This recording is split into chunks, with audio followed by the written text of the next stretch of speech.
Welcome back. This is day 3 of the 2019 ASCILITE conference. Today we want to welcome our keynote speaker, Professor Chye, Director of Business Intelligence and Analytics at SUSS. He's going to give us his keynote speech on learning support through analytics-informed collaborations, SUSS Learning Analytics Journey. Prof. Ko. Okay, thank you, Regina. Hi, I'm Hian from SUSS.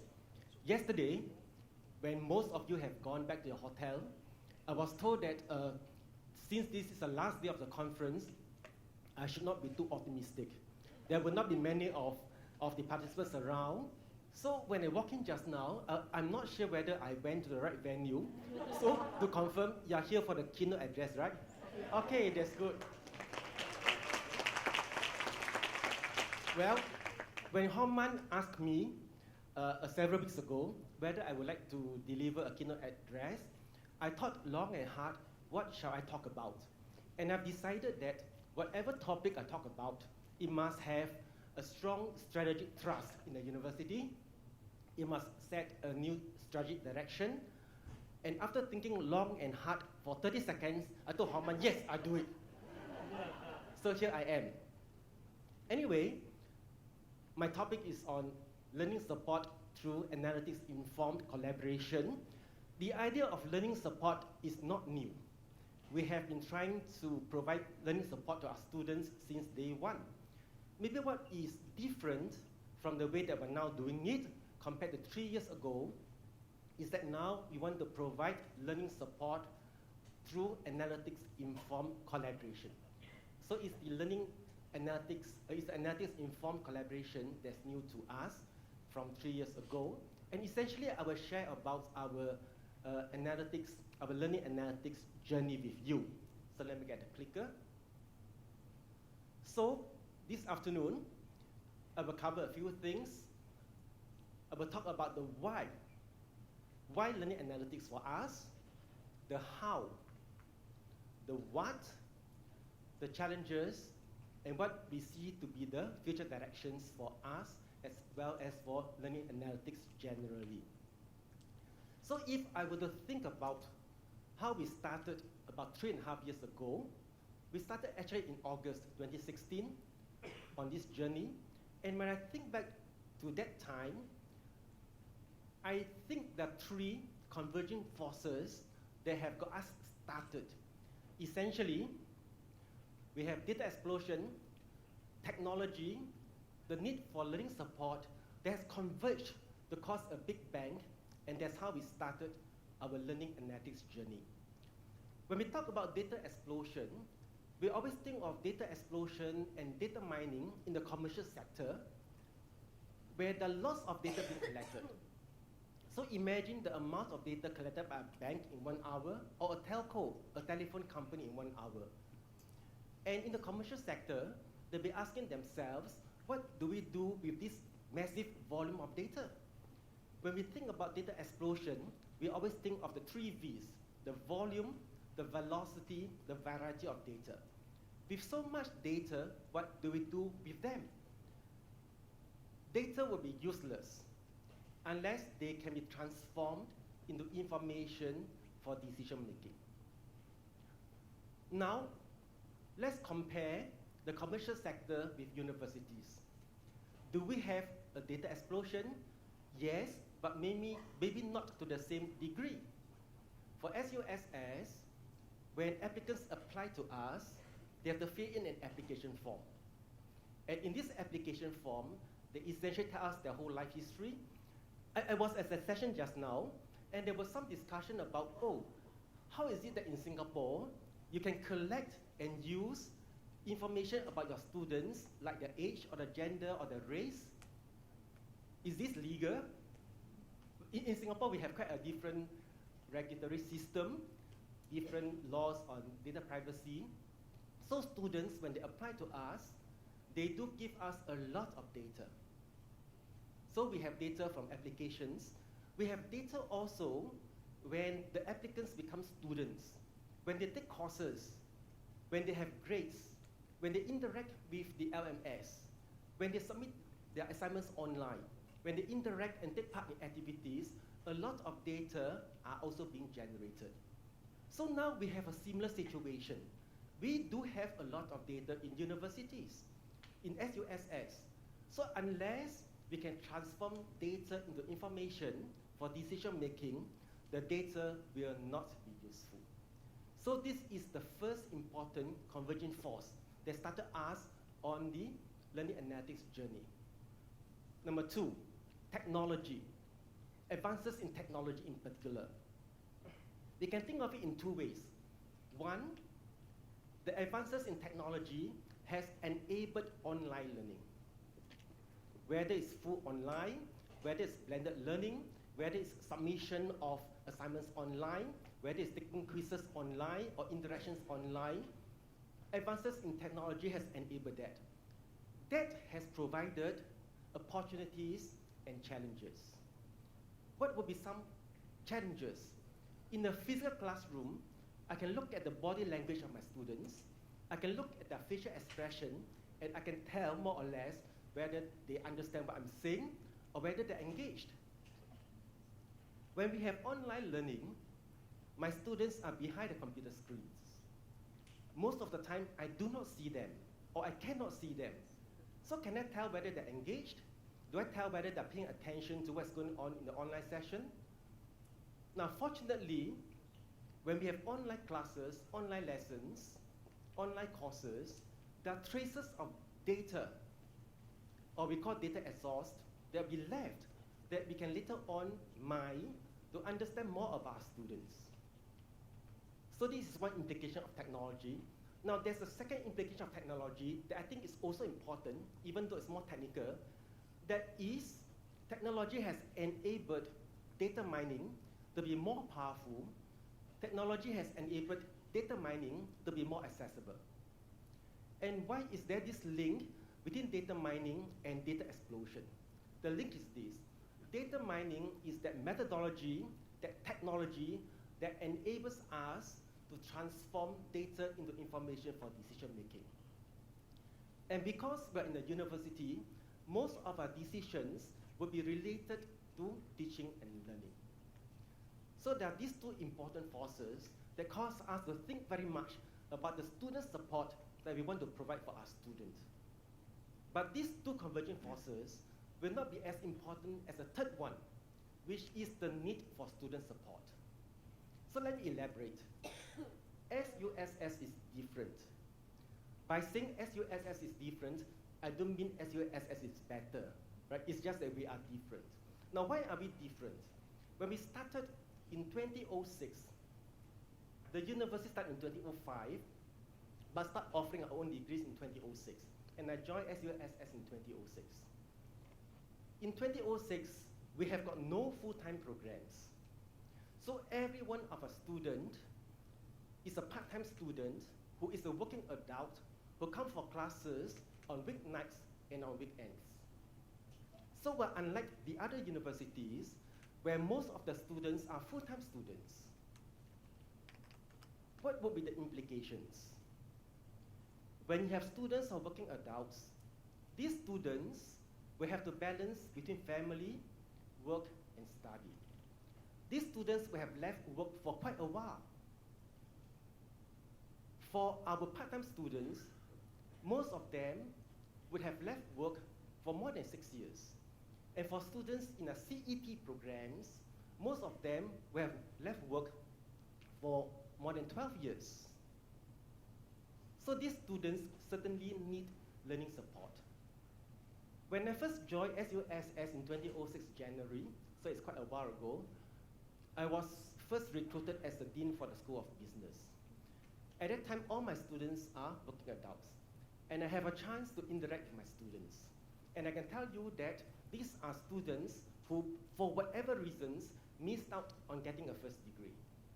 So now they're coming back to us to study. And when I interact with these students, I found that there are three main groups.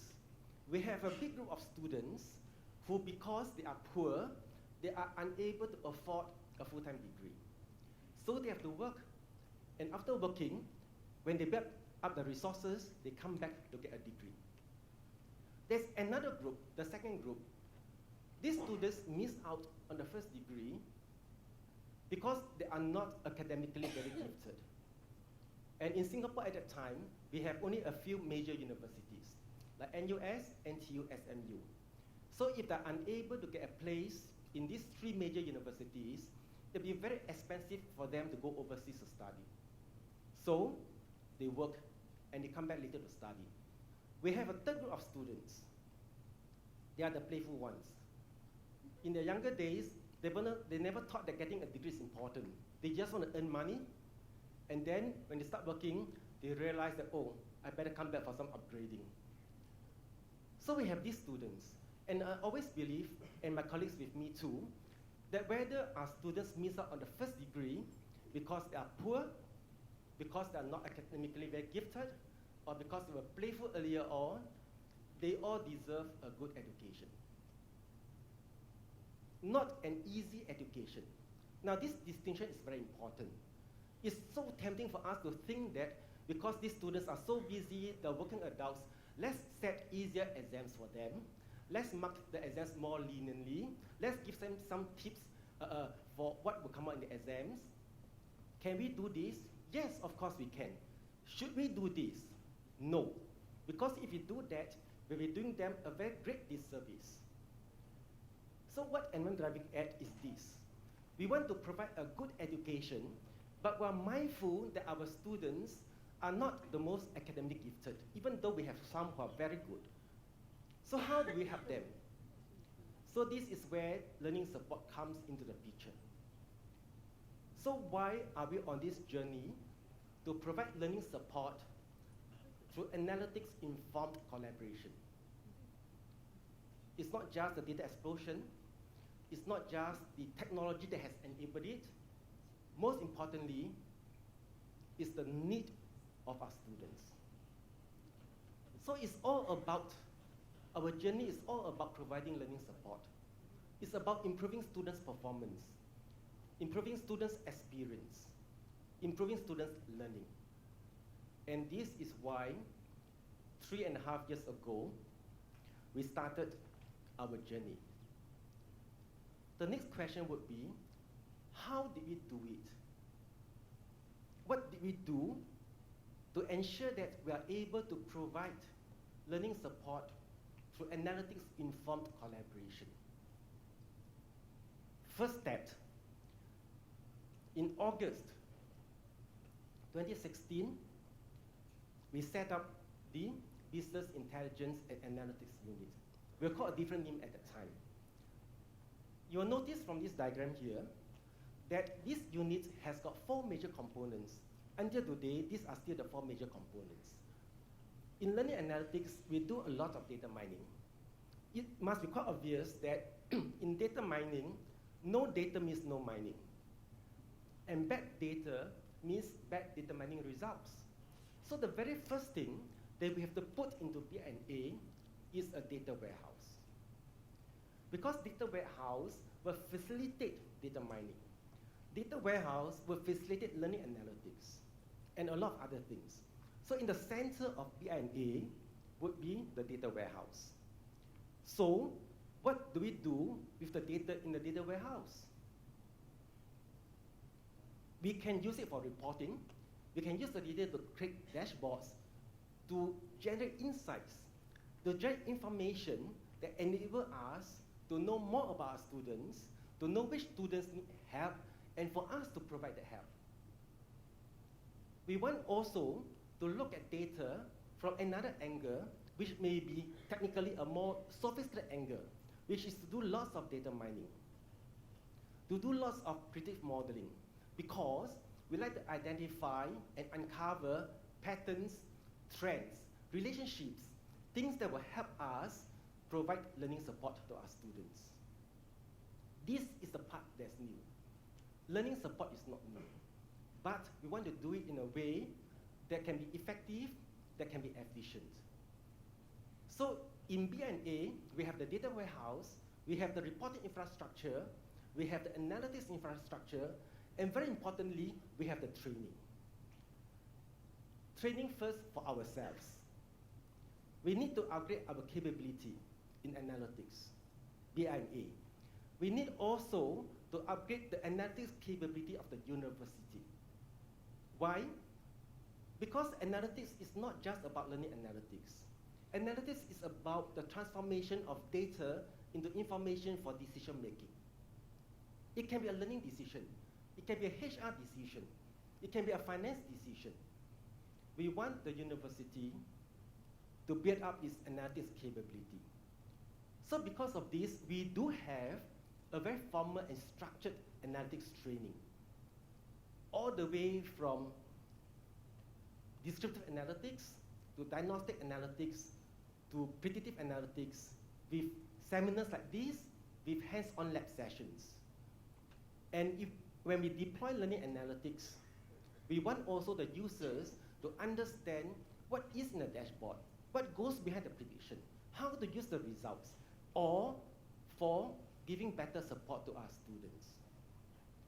So it's not B&A comprising techies that will hide in some corners and do the analytics. We are always very mindful that the end result is deployment. The end result is to be able to help our students. The end result is to be able to provide learning support. So that's B&A. Now, if you look at this diagram, you may think that, wow, B&A is very big. Actually, there are only 9 of us, right?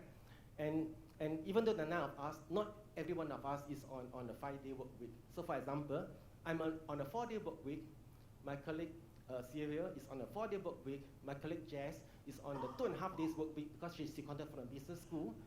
So having said this, if you're looking for a retirement job, please apply to us. So what do? We just double head. So we do analytics, we do reporting, we do training, and all kinds of stuff. So there are 9 of us. But learning support is not just about B&A. B&A can be a starting point. Learning support is a university thing. It's not a B&A thing. So who are the other units involved? B&A can generate the insights, can derive the findings, can construct the models, can do the predictions. But this is only the beginning. TLC, which is our teaching learning center, will now come in to look at what analytics has produced, to see how they can have interventions for students. For example, if they're identified to be at-risk students, what are the interventions? So this is where TLC will come in. How about the schools? The schools are the academic units facing the students. They are the one implementing the interventions to help students, to give the learning support. But again, it's a university thing, not necessarily restricted to academic units. For example, when you talk to students who are not performing well, you may find that it's not an academic problem. They have relationship problems. They have family problems. So what do? They do not need academic counseling. They just need counseling. So that's where C3 will come in. C3 is our counseling and care center. So we send students there for counseling to help them. But sometimes it's not even counseling. It could be just that a student has to work shifts and therefore cannot attend classes on certain nights. So by missing the classes, they do not understand what's going on and they perform badly. And now we can ask our admin colleagues, can you see whether there are other classes that you can reassign the students to so that the students can work? Because the students need to work to support the family, but at the same time, let's give the students a chance to attend classes. So, learning support is a university thing. It's not a B&A thing. It's also a TLC thing, a school thing, a C3 thing, an admin department thing. It's a whole university thing. That's why we're looking at learning support through analytics-informed collaboration. It's a collaboration of all the units. So that's where we want to head. So there's the how part. It's all of us working together. So we have started about 2.5 years ago. So what have we been doing? In this conference, there have been many excellent papers submitted and many excellent presentations made. And I have the privilege to read some of these papers and also to attend some of the presentations. And I have a chance to write down a selection of things that I can gather from the papers and the presentations. So I just give you a selection of what other universities do in terms of learning analytics. It's not a complete listing. So if your name on your paper is not mentioned in my listing, please do not be offended. All right, let's see what others do. Predicting learning outcomes, predicting learning performance, giving alerts and taking actions, identifying at-risk students, identifying disengaged and underperforming students, improving learning and teaching outcomes, improving course design and delivery, providing insights of the learning process, identify disengaged students, identify at-risk students. So these are things that other universities do for the learning analytics. What we do in SUSS is not very different. So I will just highlight a few things. These are the 4 things that I will just highlight, and I will give special emphasis on later on what's on the right-hand side. Now, on the top left side, we have application processing.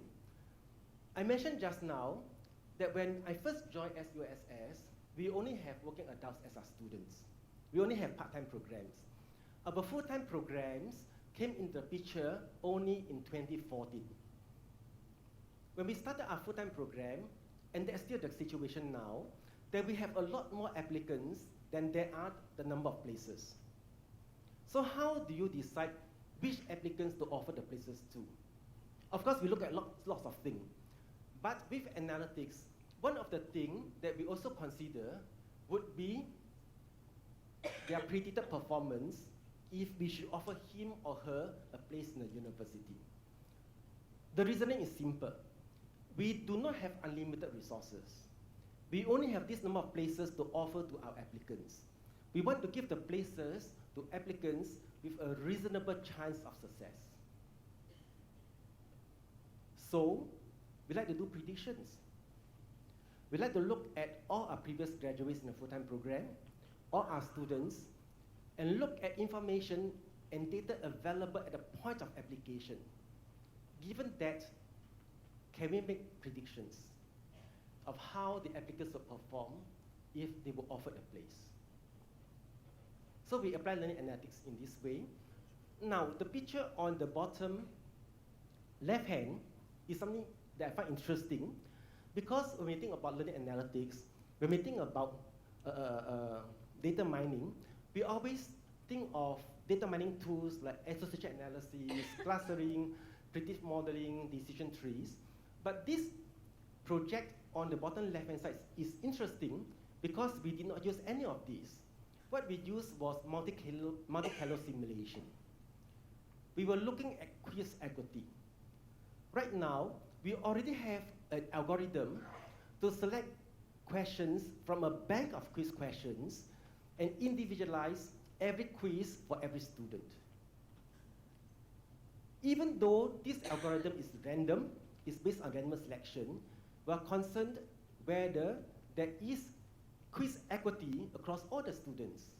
So we ran lots of simulation, 30,000 iterations, and we found that yes, there could be cases where some students will consistently get easy questions and other students will consistently get hard questions. So we came up with a new algorithm of selection. We ran the simulation again, and we find yes, with these new ways of assigning quiz questions, we can have better quiz equity across the students. So we're still in the process of pilot testing this thing. Now, I will focus on what is on the right-hand side, which is the student advisories and the early alert system. In learning analytics, we like to provide learning support. We like to help students learn better. And generally, we would think that when students learn better, the better learning will translate into better performance. So there's a lot of focus on looking at performance of students when we do learning analytics. So we went into predictive modeling. In the usual way, we look at effect assessment, we look at prediction. So let me explain. One thing that we like to know about our students' learning is what are the determinants? What are the factors associated with good performance? Similarly, what are the factors associated with bad performance? If we're able to identify the determinants, we're able now to provide student advisories to help students with adapting good learning habits. As an example, we found in our analysis that language proficiency is important. This may sound obvious. If you're really bad in the language, you may not even understand the exam question. You may not be able to express yourself in presentations. So language proficiency is important.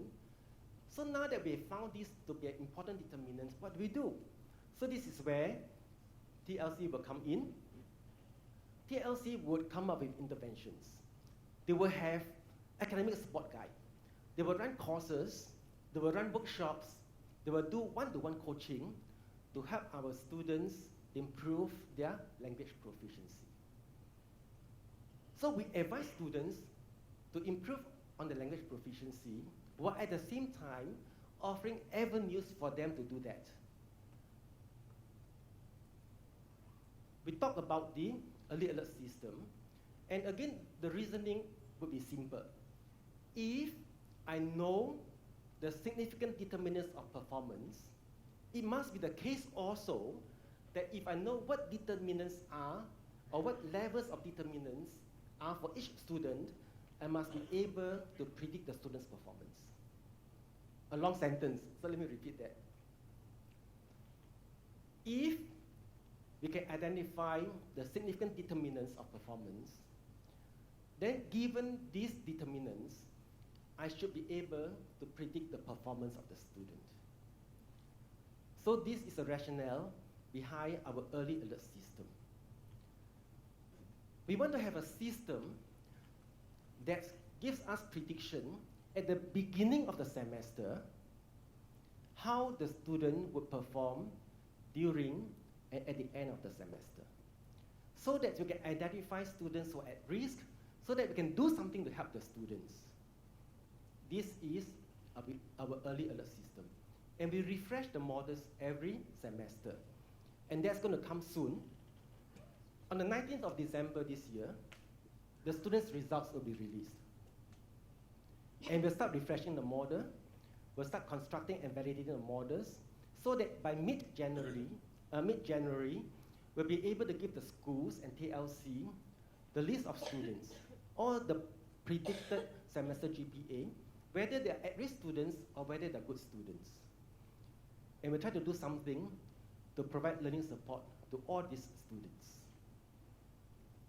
So that's how we spend our Christmas, right? So if you should look for a retirement job and want to apply to us, do not worry about nothing to do during Christmas, because the entire Christmas program will be planned out for you.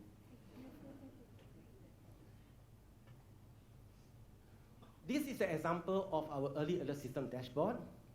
Of course, on it, you'll see the predictions of the semester's GPA.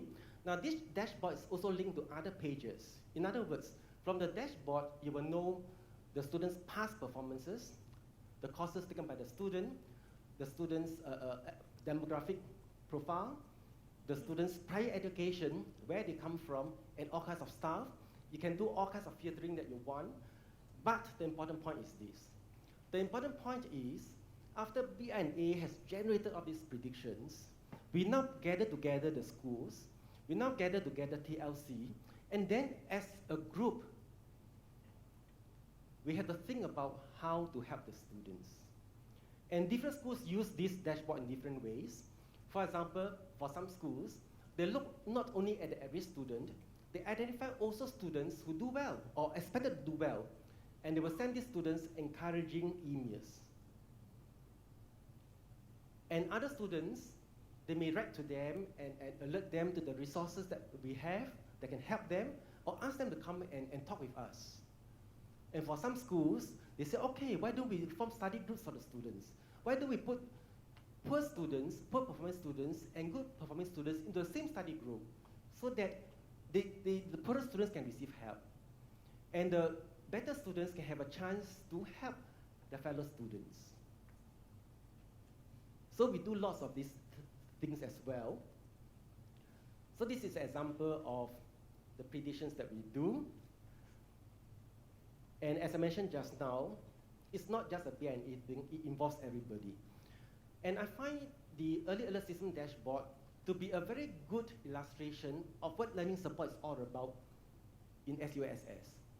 You'll notice that the entire B&A is involved in the dashboard. You need to have the data from the data warehouse. You need to have the analyst to do the data mining. You need to have the analyst or another team to deploy the findings as a dashboard.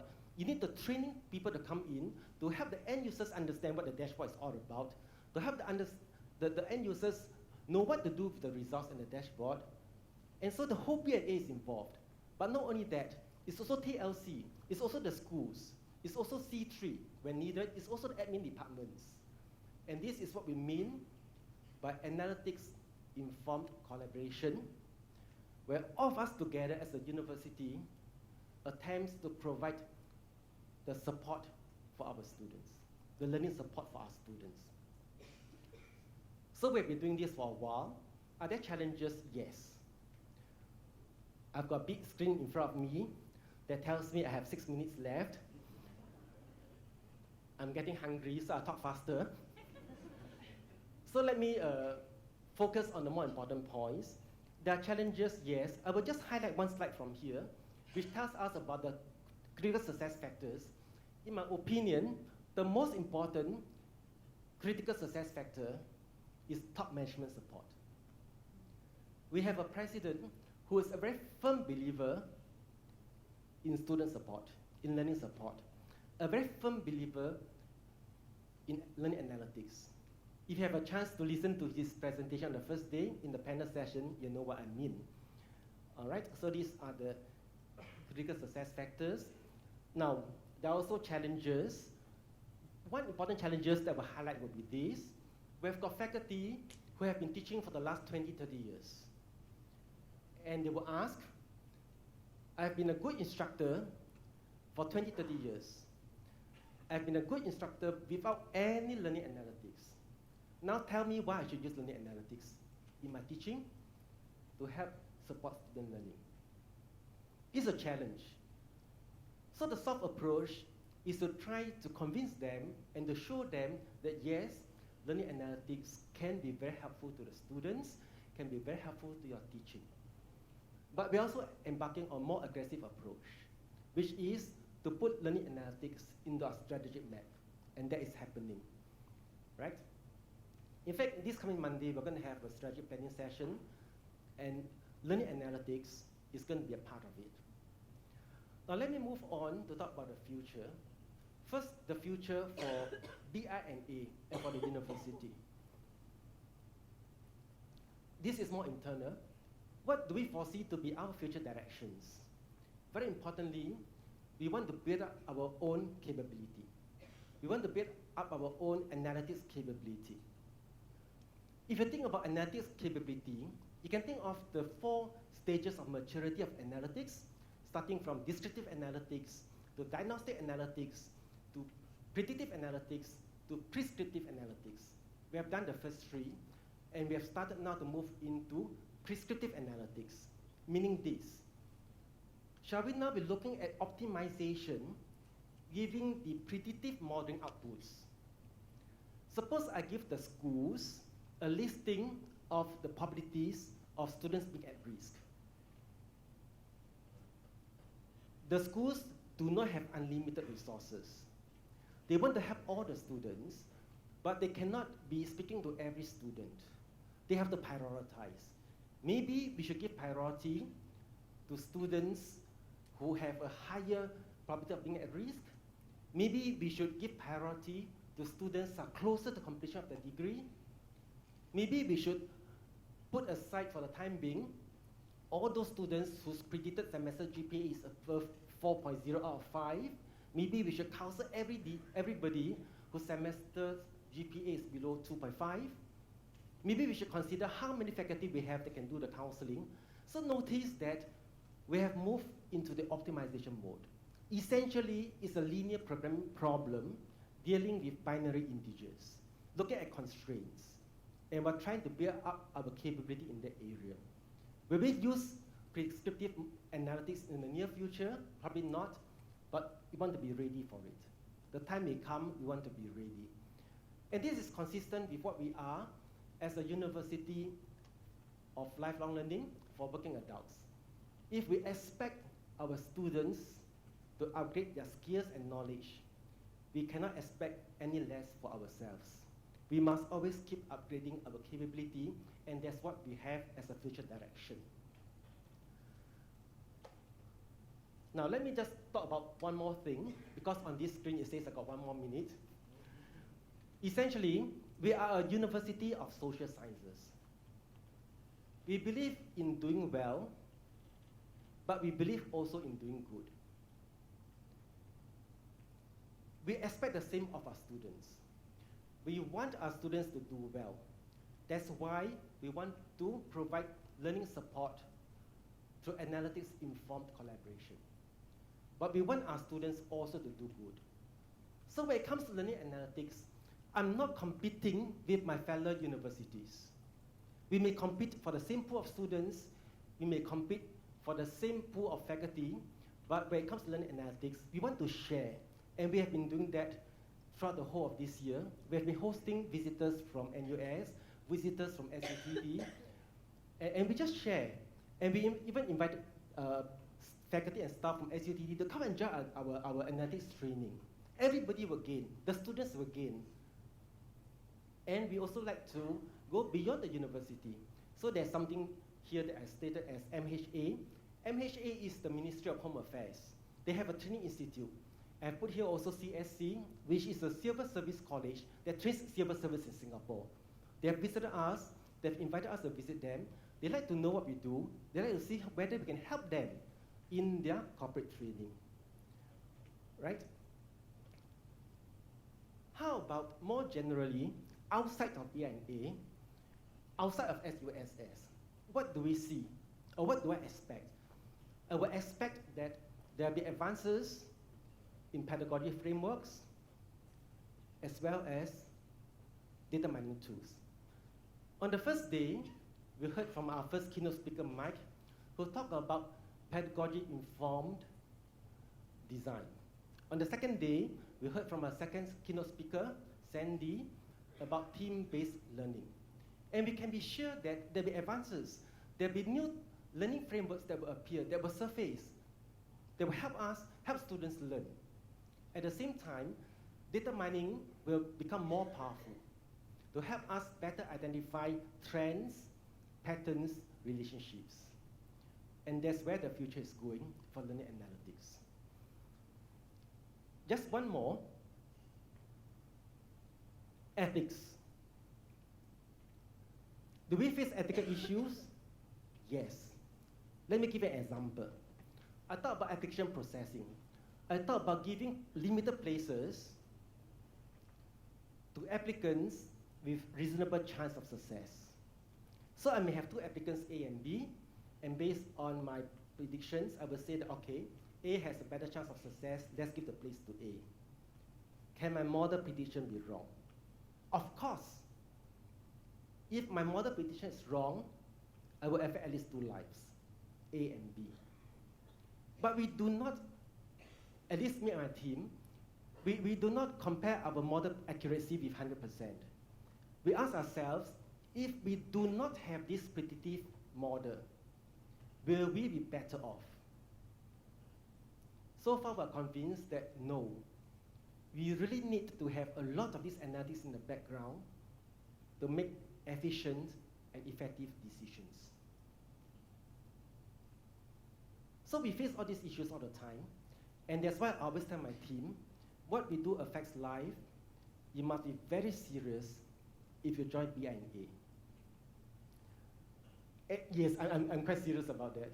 So we just want to do the best that we can mindful that there are ethical issues that we need to consider. All right. Well, we started our first step in August 2016. And so we take small steps one at a time. And we have reached where we are today. And we really hope that we can learn from you so that you can help us progress. Thank you very much.